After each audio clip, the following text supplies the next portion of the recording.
உங்க தங்க படிச்சிருக்க? சொல்லுமா. ஏதோ கொஞ்சம் படிச்சிருக்கேன். நாவல் படிக்கிற வழக்கம் உண்டா? ராமாயணமும் பாரதமும் படிச்சிருக்கேன். ரெண்டுல எது அதிகமா உங்களுக்கு பிடிக்கும்? ராமாயணம். ஏன்? பெண்களுக்கு வேண்டிய புத்திமதிகள் ராமாயணத்துலதான் அதிகமா இருக்குங்கிறது என்னுடைய அபிப்பிராயம்.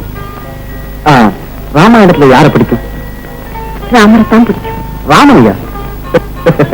தன்னுடைய தர்ம பத்னியான சீதாவையே அக்னி பரீட்சை செய்து அவளை சந்தேகப்பட்டு வனவாசத்துக்கு அனுப்புவது அநியாயம் இல்லையா?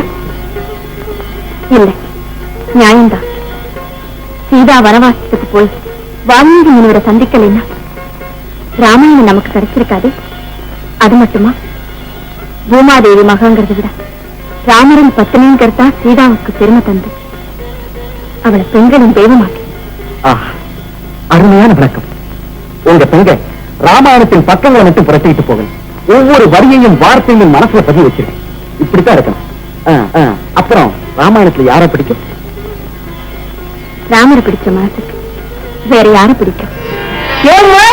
அனுமாரம் மறந்துட்ட. அனுமார் இல்லைன்னா ராமாயணத்துல சேது பந்தனை ஏது?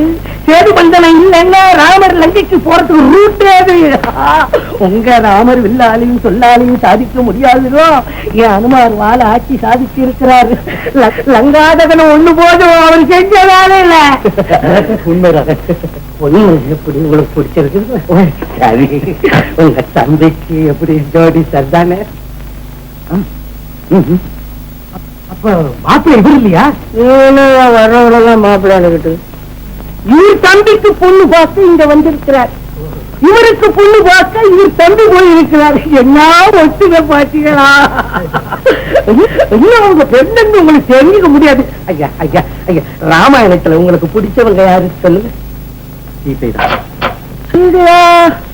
லட்சுமணன்னு சொல்லுங்கன்னு பார்த்தவங்க பெருந்தன்மை அவங்களுக்கு எடுத்து காமிக்கலாம்னு நீங்க ராவணன் டைப்ல சொல்றீங்க.